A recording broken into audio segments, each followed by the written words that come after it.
Happy new year. তোমাদের নতুন বছর অনেক অনেক ভালো কাটুক। আজকের বড় মাকে দিয়ে শুরু করলাম নতুন বছরের নতুন দিনের নতুন ব্লগ। তো সাথে থাকো, ভালো থাকো, দেখতে থাকো। তোমাদের বছর দিন খুব খুব খুব খুব ভালো কাটুক।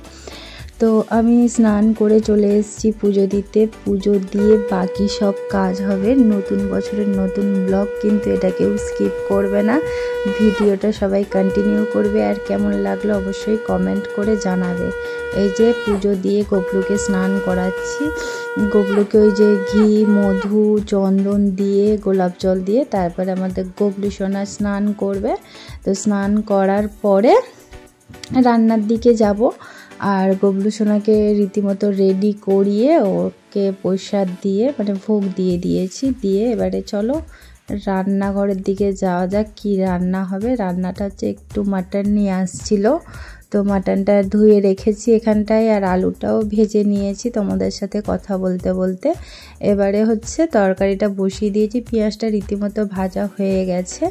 এবার এর মধ্যে আদা, রসুন, লঙ্কা, জিরে, ধনিয়া গুঁড়ো সব কিছু দিয়ে কষাতে দিয়ে দিয়েছি।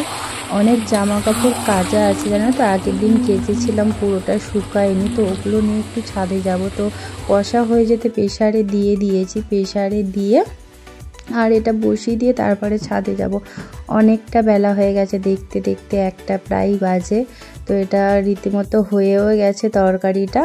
এসে তোমাদেরকে দেখাবো। চলো ছাদে চলে এসেছি জামা কাপড় নিয়ে। আর এখানে না কটা গাছ বসিয়েছি, গাঁদা ফুল গাছ, তারপরে হচ্ছে আরও ঘাস ফুল গাছ, অনেক কিছু গাছ রয়েছে। এগুলোকে বসিয়েছিলাম আমি অনেক দিন আগে। একটু জল দিয়ে দিলাম আর জামা কাপড়গুলো নিয়ে এই যে মেলে দিয়েছি তোমাদের সাথে কথা বলতে বলতে। আর দেখো কৃষ্ণচূড়া গাছ, আর নিচেই আমাদের শীতলা মায়ের মন্দির রয়েছে। এখানে সব পুচকুগুলো খেলছে। আর আমি যেহেতু স্নান করেছি, হালকা চুলটা একটু ভিজে ভিজে রয়েছে, একটু ছাদের মধ্যে বসাও হয়ে গেল, জামা কাপড়গুলোও রোদে দেওয়া হয়ে গেল। হালকা শুকালেই হয়ে যাবে, বেশি শুকাবার দরকার নেই, কারণ আগের দিনের জামা কাপড়গুলো শুকিয়ে গিয়েছিল আর একটু বাকি রয়েছে। চলো নিচেই চলে আসছি। এসে এই যে আমার স্বপ্নের পার্লার, তোমাদের হয়তো আগেও কেউ দেখেছো, কেউ দেখোনি জানি না, যাই হোক ভালো করে দেখিয়ে দিলাম। একটু কাঁচগুলোও পরিষ্কার করে নিচ্ছি, কারণ আর কটা দিন বাকি রয়েছে মিঠাইয়ের জন্মদিন।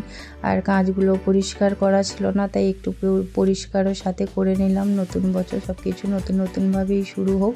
আলমারি থেকে নিয়ে নিয়েছি নতুন পর্দা। মায়ের বাড়ি গেছিলাম জানো তো রাস পুজোর সময়, তো তখন মায়ের ওখান থেকে পর্দা কিনে নিয়ে এসেছিলাম দরজার জানালার। সেগুলো লাগানো হয়নি, ভেবেই রেখেছিলাম যে নতুন বছর আসবে তখন আমি লাগাবো, তো সেই জন্য রেখে দিয়েছিলাম। তো আজকের ফার্স্ট দিনে লাগিয়ে নিয়েছি। দেখো কেমন লাগছে পর্দাটা। আমি তো পছন্দ করে নিয়েছি, আমার ভীষণ ভালো লাগছিল তাই।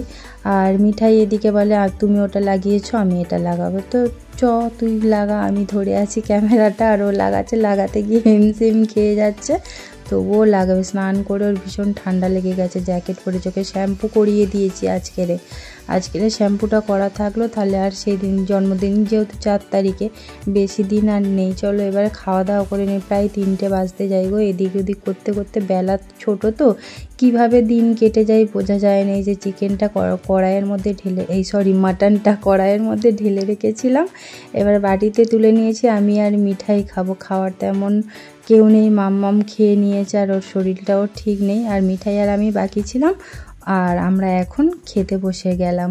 তোমাদের নতুন বছরটা কেমন কাটলো, কী কাটলো অবশ্যই কমেন্ট করে জানাবে।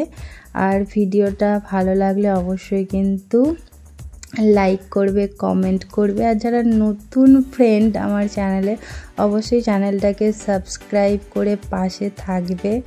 আর ভালো থেকো, সুস্থ থেকো, আর নিজেদের খেয়াল রেখো। থ্যাংক ইউ ফর ওয়াচিং মিঠাই পরিবার। আর মিঠাইকে গালে ভাত ওকে খাইয়ে দিতে হয়। তো থ্যাংক ইউ ফর ওয়াচিং মিঠাই পরিবার। আবারও বলছি হ্যাপি নিউ ইয়ার।